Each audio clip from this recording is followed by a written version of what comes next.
সবংয়ে ভূমি ও ভূমি সংস্থার অফিসে বিক্ষোভ, কৃষকদের জমি চাষযোগ্য করে ফেরতের নির্দেশ হাইকোর্টের। জমি ফেরতের দাবিতে দিনভর বিক্ষোভ, ইট দিয়ে অফিসের তালা ভেঙে ঢোকার চেষ্টা। সবংয়ের রামভদ্রপুরে একাধিক চাষ জমি দখলের অভিযোগ, চাষ জমি দখল করে ঝিল তৈরির অভিযোগ।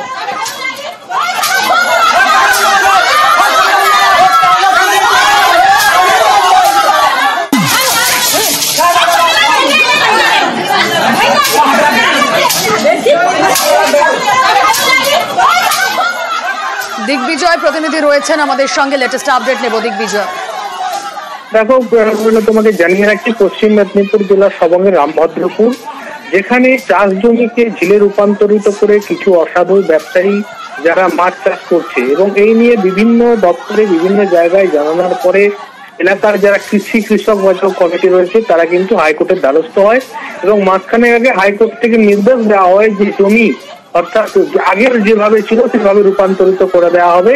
কিন্তু হাইকোর্টের অর্ডারের পরেও কেন ভূমি দপ্তর এখনো পর্যন্ত সেই কাজ করেনি, সেই জন্যই আজ সকাল থেকে টানা তারা সবংয়ের যে ভূমি ও ভূমি রাজস্ব দপ্তরের অফিস রয়েছে এখানে তারা ঘিরে বিক্ষোভ দেখায়, পুলিশের সঙ্গে তাদের বচসা হয়, এমনকি ইট দিয়ে অফিসের তালা ভেঙে তারা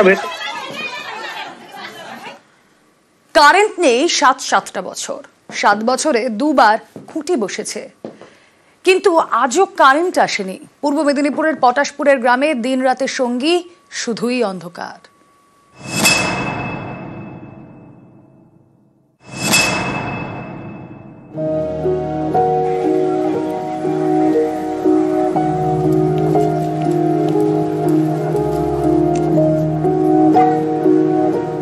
এই গরমে হাওয়া খেতে ভরসা হাত পাখা,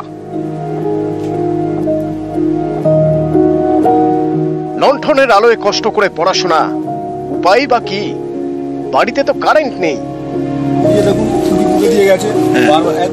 একদিন দুদিন নয়, কারেন্ট নেই গত 7 বছর ধরে।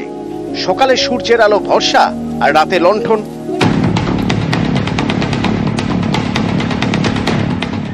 পূর্ব মেদিনীপুরের পটাশপুর, এখানে জঙ্গল ঘেরা আগ্রাইয়া গ্রাম। এই গ্রামেরই বেশ কয়েকটি বাড়ি কারেন্ট না থাকায় অন্ধকারে। কারেন্ট নেই, সমস্যা হচ্ছে, বাচ্চা কাচ্চা পড়াশোনা করতে পারে, জল পাচ্ছি না এখনকার রোদে, যে বৈশাখ মাসের গরমে যে জল খেতে পাচ্ছি না, গরমে বাচ্চা কাচ্চা সংসার নিয়ে তো সমস্যা সবার। স্থানীয়রা বলছেন 7 বছরে রাস্তায় দুবার বিদ্যুতের খুঁটি বসানো হয়েছে, কিন্তু আজও বাড়িতে কারেন্ট আসেনি। 18 সাল থেকে আমরা তো রেশনের কাগজ বের করে এনেছি, এখনো পর্যন্ত হচ্ছে না। বারংবার অফিসে গেছি, কোনো সুরাহ ব্যবস্থা হচ্ছে না। এই তো খুঁটি দুবার বসানো হচ্ছে, খুঁটি পুঁতে এই তো লাইন টেনেছে, কিন্তু আমাদের এখানে খুঁটি বসে আছে, কিন্তু লাইন টানা হয়নি, ট্রান্সফরমারও বসেনি। ওনারা প্রত্যেকেই আগে অবৈধভাবে বিদ্যুৎ নিতেন, আমার উদ্যোগে ওনারা সমস্ত লোকই টাকা জমা দিয়ে দিচ্ছে। প্রায় আজকে 1 বছর বেশি বিদ্যুতের স্থায়ী সমিতি মিটিংয়ে ওটা দিয়েছি করার সঙ্গে। সেটা জায়গায় খুঁটি বসানো আছে, মাঠের মধ্যে দিকে এমন লাইন শুয়ে গেছে আর কি, সে যে কোনো সময় একটা বিপদ হবে। সেটাকেও আমি জানিয়েছি যে আপনি এটা ইমিডিয়েটলি করুন। তিনি আমাকে আশ্বাস দিয়েছেন এই লোক পাঠাচ্ছি, এই করছি, করতে করতে আজকে এতদিন চলে যাচ্ছে।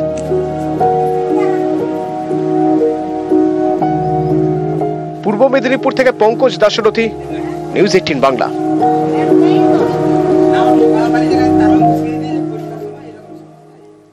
নদীর বাঁধ দখল, কোচবিহারের মাথা ভাঙার ছবি। মানসাই নদীর বাঁধ, এই সরকারি নদী বাঁধের ওপর তৈরি হচ্ছে ঘর।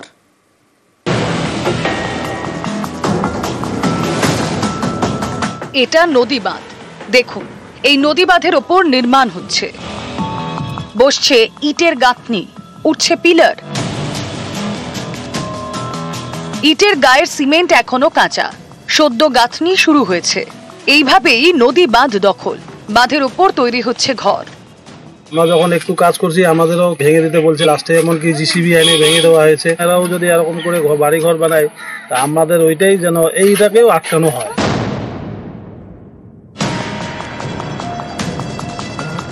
কোচবিহারের মাথা ভাঙা পুরো এলাকা, এখানে রয়েছে মানসাই নদী, নদী পারে সরকারি বাঁধ, আর সেই বাঁধের উপরই এখন কংক্রিটের নির্মাণ।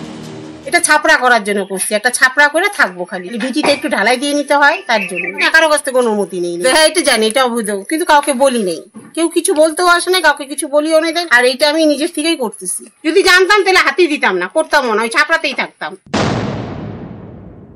লোক পাঠাচ্ছি, আমাদের পৌরসভার ইঞ্জিনিয়ার যাচ্ছে, আমরা এটাকে ভেঙে দেবো যদি সেটা অবৈধ নির্মাণ হয়ে থাকে। আমরা কোনো রকম বরদাস্ত আমরা করব না। কোচবিহার থেকে রাজেশ দাস, নিউজ 18 বাংলা। মুহূর্তে যে বিক্ষোভ চলছে চাকরিহারাদের, কসবার ছবি আপনারা দেখেছিলেন, ডিআই অফিস ঘেরাও এবং সেখানে কসবায় পুলিশের লাঠি আর তারই প্রতিবাদ গড়িয়াহাট মোড়ে, যেখানে রাস্তায় শুয়ে বিক্ষোভ দেখাচ্ছেন চাকরিহারারা। তারা রাস্তায় শুয়ে পড়ে বিক্ষোভ দেখাচ্ছেন এবং এই সময় আপনারা বুঝতেই পারছেন সন্ধ্যে 6টা, ব্যস্ততম মোড় এই গড়িয়াহাট মোড়, সেক্ষেত্রে তীব্র যানজট তৈরি হয়েছে, ভোগান্তি অফিস ফেরত যাত্রীদের। গড়িয়াহাট মোড়ের ছবি দেখাচ্ছি, রাস্তায় শুয়ে বিক্ষোভ চাকরিহারাদের। কসবায় যে ছবি আমরা দেখেছিলাম, কসবায় চাকরিহারাদের বিক্ষোভ ধুন্ধুমার এবং ডিআই অফিস অভিযানে তুলকালাম পরিস্থিতি। সেখানেই পুলিশের সঙ্গে ধাক্কাধাক্কি, তালা ভেঙে গেট টপকে তারা ঢোকার চেষ্টা করেন, আর সেখানে পুলিশের লাঠি। আর তারপর যে ছবি আপনারা দেখছেন গড়িয়াহাট মোড়ে, যেখানে বিক্ষোভ দেখাচ্ছেন চাকরিহারারা, রাস্তায় শুয়ে পড়ে বিক্ষোভ চাকরিহারাদের। ব্যস্ততম গড়িয়াহাট মোড়ে এই বিক্ষোভ দেখানোয় স্বাভাবিকভাবে তীব্র যানজট তৈরি হয়েছে।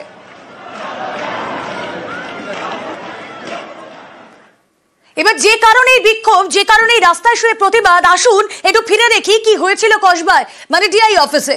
কসবায় চাকরিহারাদের বিক্ষোভের ধুন্ধুমার, ডিআই অফিস অভিযান এবং সেখানে তুলকালাম কাণ্ড, পুলিশের সঙ্গে ব্যাপক ধাক্কাধাক্কি, তালা ভেঙে গেট টপকে এভাবেই অফিসে চাকরিহারারা।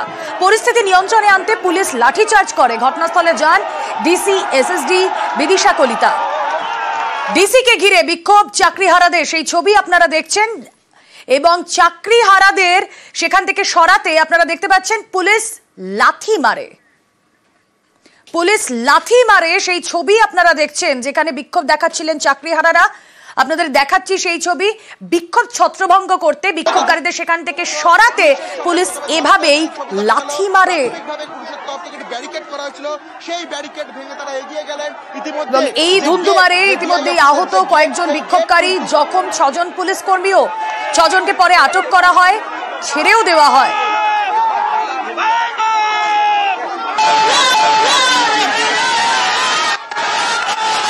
কসবায় চাকরিহারাদের বিক্ষোভ, ডিআই অফিস অভিযানে তুলকালাম, বিক্ষোভকারীদের ছত্রভঙ্গ করতে পুলিশ লাঠিচার্জ করে। শুধু লাঠিতেই নয়, আমরা লাথি মারার ছবিও দেখালাম পুলিশের। এই ছবি আপনারা দেখছেন, যেখানে পুলিশ লাঠিচার্জ করতে বাধ্য হয়। বিক্ষোভকারীদের ছত্রভঙ্গ করতে পুলিশ এভাবেই লাঠিচার্জ করে। কসবায় তুলকালাম, ডিআই অফিস অভিযানে তুলকালাম ছবি আজ দিনভর আপনাদের সামনে তুলে ধরেছে। বিক্ষোভকারীদের হঠাৎ পুলিশের লাঠি এবং লাঠি দুটোই আপনাদের সামনে।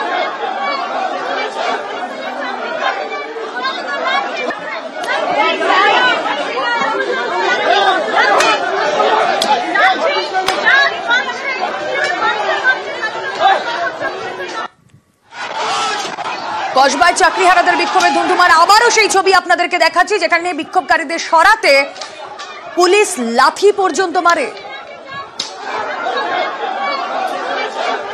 চাকরিহারাকে লাঠি, ব্যাপক লাঠিচার্জ পুলিশের।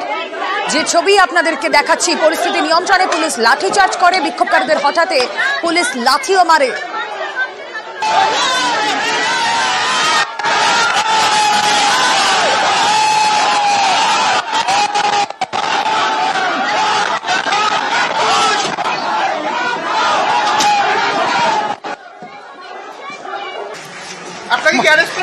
দেখুন, এর আছে বৈধভাবে চাকরি পাওয়ার শিক্ষক। পুলিশ কি বললো? আপনি কি করছেন? আপনি কি করছেন? কি করছেন আপনি? প্রতাপ রায় চৌধুরী, দেখুন এই রাজ্য সরকার কি করলো আমাদের জীবন। দেখুন দেখুন, নির্মমভাবে মেরেছে পুলিশ, নির্মমভাবে। একজন বিক্ষোভকারী অসুস্থ হয়ে পড়েন, কেউ কেউ, সেই ছবি আপনাদের সামনে। তীব্র গরমে তাদের এই ডিআই অফিস অভিযান, তুলকালাম কাণ্ড, পুলিশের লাঠিচার্জ, বিক্ষোভকারীদের ছত্রভঙ্গ করতে লাঠি মারে পুলিশ এবং বেশ কয়েকজন বিক্ষোভকারী তারা অসুস্থ হয়ে পড়েন এই তীব্র গরমে। সেই ছবি আপনারা দেখছেন। আজ ডিআই অফিস অভিযান কসবায়, তা ঘিরে ধুন্ধুমা। পুলিশের সঙ্গে ধস্তাধস্তি হয়েছে। এখানে বহু এমন পুলিশ অফিসাররা ছিলেন যাদেরকে আমরা চিনি না, পুলিশ বলে মনে হচ্ছিল না। না মারেনি, কিন্তু ওনারা প্রচুর রকমের ভাবে আমাদেরকে ঠেলেছে এবং বিভিন্ন রকমভাবে আমরা গেটে তালা লাগাবো বলে শান্তিপূর্ণভাবে আমরা গেটের মধ্যে দিয়ে প্রবেশ করতে যাচ্ছিলাম, কিন্তু এখানকার পুলিশ আমাদের আসার আগেই তালা মেরে দিয়েছে। আমাদের এই কর্মসূচিটা কাল থেকে ঘোষণা কর্মসূচি ছিল।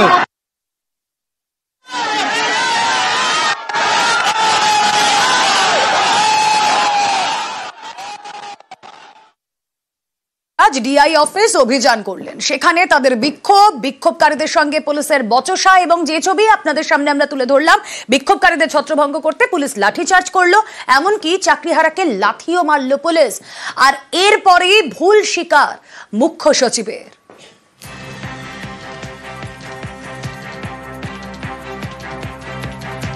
আজকে যে ঘটনা ঘটেছে আপনারা দেখেছেন, অনেক জায়গায় সরকারি যে সম্পত্তি আছে এটা ডিস্ট্রয় করারও চেষ্টা হয়েছে। আমাদের সিনিয়র সার্জেন্টও খুব সিরিয়াসলি ইনজার্ডও হয়েছেন। এর মধ্যে কিছুটা অ্যাকশন যেটা নেওয়া হয়েছে যাতে আর ল অ্যান্ড অর্ডার পরিস্থিতি খারাপ না হয়, এটাও পুলিশ বাধ্য হয়ে অনেক পারসুয়েশন, অনেক রিকোয়েস্ট করার পরে একটা পরিস্থিতিকে সামলানো হয়েছে। তো এটা কোনোভাবে বাঞ্ছনীয় নেই। মুখ্য সচিব মনোজ পান তিনি যে বক্তব্য রাখলেন যে এই লাঠিচার্জ কোনোভাবেই সমর্থনযোগ্য নয়। অন্যদিকে চাকরিহারাদের পাশে রাজ্য বার্তা দিয়ে শান্তি রক্ষার আবেদনও করেছেন মুখ্য সচিব। কিছু জায়গায় কারো কথায় হতে পারে, কারো ইনস্টিগেশনে হতে পারে, এরকম ঘটনা ঘটেছে যেটা বাঞ্ছনীয় নেই। আমরা সকলকেই আবার আশ্বাসন দিতে চাইছি, ভরসা দিতে চাইছি কি আমাদের সরকার ওদের সঙ্গে আছে, গভর্নমেন্ট সব রকম সাহায্য করার জন্য প্রস্তুত আছে। আমাদের যে পদক্ষেপ নেওয়ার দরকার আমরা সবাই পদক্ষেপ নেওয়ার চেষ্টা করছি এবং নেওয়া হচ্ছে। তো আমি আপনাদের মাধ্যমে এটাই আপিল করব আমার শিক্ষক শিক্ষিকা বন্ধুদেরকে যাতে এরকম কোনো ঘটনা না ঘটে যেটাতে আমাদের যে স্টেপস গুলো আমরা নিচ্ছি এটা কারো দৃষ্টিতে ঠিক মনে না হয় এবং লিগালিও এটা কোনো ইম্পেডিমেন্ট হয়ে দাঁড়িয়ে যায়। সকলকেই অনুরোধ করা হবে যাতে শান্তি শৃঙ্খলা বজায় রেখে যেভাবে কাজ করছিলেন সেভাবেই কাজ করুক। কসবায় পুলিশের লাঠি এবং তারপরে জোর রাজনৈতিক তরজা শুরু। বাংলার ইতিহাসে আজকের দিনটা কালো দিন হিসেবে চিহ্নিত থাকবে। একে তো সরকার চুরি করেছে, তারপর শিক্ষক শিক্ষিকাদের উপরে এই আচরণ আমরা মেনে নেব না। ভারতীয় জনতা পার্টি রাস্তায় নামবে, প্রত্যেকটা লাঠির হিসেব হবে। উদ্দেশ্য প্রণোদিত ভাবে লাঠিচার্জ করেছে। মুখ্যমন্ত্রী যে সমাধান করার চেষ্টা করছে সেটা যাদের সহ্য হয়নি সেই রাজনৈতিক দলগুলোই বকলমে ক্যাডার পাঠিয়েছিল কিছু, আর কিছু লোক যারা যন্ত্রণা বিদ্ধ তারা তাদের আবেগে বিভ্রান্ত হয়ে গেছেন। যাবেন কেন ওখানে? আমরা চাকরি চাইতে গেছিলাম, আমাদেরকে মারা হয়েছে। ডিআই অফিস চাকরি দেবে? কোথায় ছিল বিজেপি যখন মধ্যপ্রদেশে ব্যাপমে একের পর এক কেলেঙ্কারি এবং মৃত্যুর মিছিল চলছিল?